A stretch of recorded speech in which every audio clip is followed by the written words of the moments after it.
Hi, it's Dr. Laura here. Most relationship strain actually comes from some sort of internal nervous system dysregulation. The conflict actually comes after that.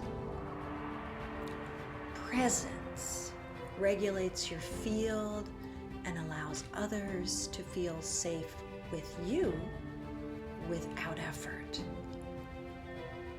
Before responding to a situation, pause and feel your breath for 3 seconds. Regulated presence creates coherent connection, and connection begins with being here. Thank you and namaste.